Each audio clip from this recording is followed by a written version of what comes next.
అంటే సార్ ఇక్కడ ట్రంప్ విషయంలో చూసుకుంటే ఒక స్పష్టమైనటువంటి యుద్ధ వ్యూహం లేకుండానే ఖమేనీ టార్గెటెడ్గానే ట్రంప్ ముందుకెళ్ళింది స్పష్టంగా కనిపించింది.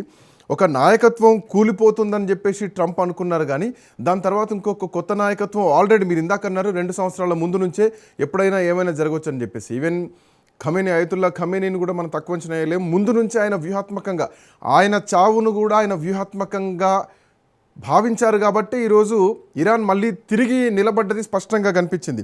గతంలో మనం చూడొచ్చు కాసిం సులేమాన్ లాంటి ఇరాన్ ప్రముఖ నాయకులు చనిపోయినప్పుడు కూడా ప్రభుత్వాలు ఏం కూలిపోలేదు, తిరిగి మళ్ళీ నిలబడ్డది.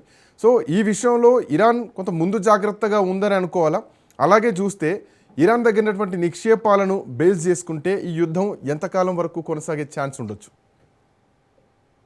అయతుల్లా ఖమేనీ ముందర నుంచి ఆయన మొత్తం ప్లానింగ్ లోనే ఉన్నారు. తర్వాత ఏంటంటే ఈ ఇన్సిడెంట్ ఎప్పుడైతే జరిగిందో ఆ రోజు మీటింగ్ రోజున కూడా కొంతమంది అడ్వైజర్స్ ఇంకొంచెం సేఫర్ ప్లేసెస్ కి వెళ్ళమని అడ్వైజ్ ఇచ్చినట్టు వాళ్ళు ఇన్ఫర్మేషన్ వార్ఫేర్ మాత్రం అయితే చేస్తున్నారు. ఆ చేయడంలో ఈయన ఒక మార్టైర్ కింద భావిస్తున్నారు ప్రజలంతా. తర్వాత ఇంకోటి చూడాలంటే ఈ ఈ కమ్యూనిటీ ఈ మతంలో ఉమ్మా ఫీలింగ్ ఎక్కువ ఉంటుంది. యాంటీ వెస్టర్న్ ఫీలింగ్స్, యాంటీ అంటే దాదాపు వెస్టర్న్ సివిలైజేషన్ కి 180 degrees ఆపోజిట్ లాగా కన్సిడర్ చేసుకుంటారు. దానివల్ల ఆ మార్టిరిడం దానికి హెల్ప్ చేసి ఆయనకి విపరీతంగా సపోర్ట్ దొరుకుతుంది. ఎస్, స్టూడెంట్స్ ఇప్పటి వరకు కూడా టెహ్రాన్ యూనివర్సిటీ అటువంటి ప్లేసుల్లో చాలా వరకు ఎడ్యుకేషన్ చేస్తున్నారు, కానీ వాళ్ళ సంఖ్య చాలా తక్కువ. తర్వాత ఇంకోటి ఏంటంటే వాళ్ళకి పొలిటికో సోషల్ ఫైనాన్షియల్ పవర్ ఉండదు. ఎవరైతే ఓల్డర్ సిటిజన్స్ ఉన్నారో వాళ్ళకి పవర్స్ దానివల్ల వాళ్ళు can you here me? Yeah sir, please continue.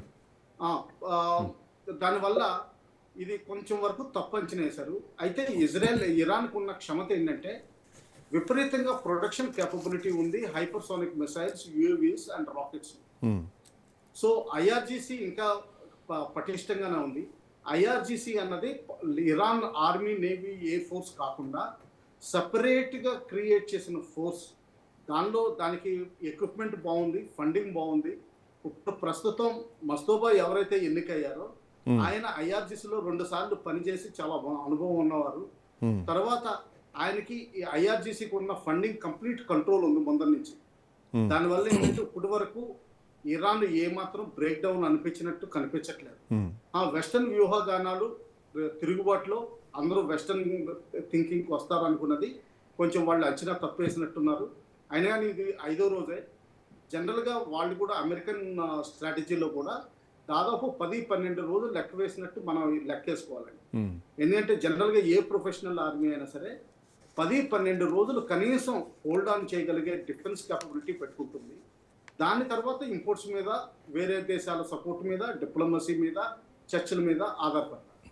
So ఆ విధంగా చూస్తే ఏంటంటే ఇంకొక 1 వారం రోజులు పటిష్టంగా ఇరాన్ ఇదే పరిస్థితిలో ఉంటే మాత్రం తీవ్రంగా ఇజ్రాయెల్ని, అమెరికాని నిరోధించగలదు. అలాగే ఇజ్రాయెల్ మీద తీవ్రంగా దాడులు కూడా చేయగలదు. ఎందుకంటే లేటెస్ట్ వచ్చిన హైపర్సోనిక్ మిసైల్స్ 13 to 15 మ్యాక్స్ స్పీడ్లో గ్లైడింగ్ సిస్టంలో ఏమవుతుందంటే అది హీట్ దొరక్క మన ప్రయోగించిన కౌంటర్ మిసైల్స్ కానీ ఇవి సరిగ్గా పనిచేయవు. ఒకవేళ పనిచేయాలని చూసినా కానీ అక్కడి నుంచి కంట్రోల్ ఉంటుంది కాబట్టి వీడియోస్లో కూడా చూపిస్తున్నారు. వాటిని ఎదుర్కొని టార్గెట్ రీచ్ అవుతున్నారు. ఓన్లీ ఫర్ టెర్మినల్ గైడెన్స్ వాళ్ళకు ఉన్నదే ఆ ఫోటో గైడెన్స్ అవంతా కరెక్ట్గా బాగానే పనిచేస్తుంది. సో నెటన్యాహు హెడ్ క్వార్టర్స్ మీద దాడి చేయగలిగారు, అలాగే ఇజ్రాయెల్లో చాలా వరకు దాడి చేయగలుగుతున్నారు. ప్లస్ ఇప్పటి వరకు హౌతీస్ ఓపెన్ అవ్వలేదు. అటు హెజ్బుల్లా కొంచెం వరకు ఓపెన్ అయింది, ఇజ్రాయెల్ ఐడిఎఫ్ ఫోర్సెస్ మీద అటాక్ చేసి వీళ్ళు కౌంటర్ అటాక్ చేయడం కూడా జరుగుతుంది. అయితే హమాస్ ఇప్పటి వరకు వాళ్ళ కార్డ్స్ ఓపెన్ చేయలేదు, హౌతీస్ ఓపెన్ చేయలేదు. నా అభిప్రాయం ఏంటంటే రానున్న 48 గంటల్లో హౌతీస్ రెడ్ సీని క్లోజ్ చేస్తారు. ఇప్పటి వరకు హార్మోన్ స్ట్రైటే క్లోజ్ అయింది. ఇప్పుడు రెడ్ సీని క్లోజ్ చేయడం ద్వారా సూయజ్ కెనాల్ కూడా క్లోజ్ చేయగలుగుతారు. దానివల్ల ప్రపంచం ప్రెషర్ అంతా అమెరికా, ఇజ్రాయెల్ కూటమి మీద విపరీతంగా వస్తుందని నా అభిప్రాయం.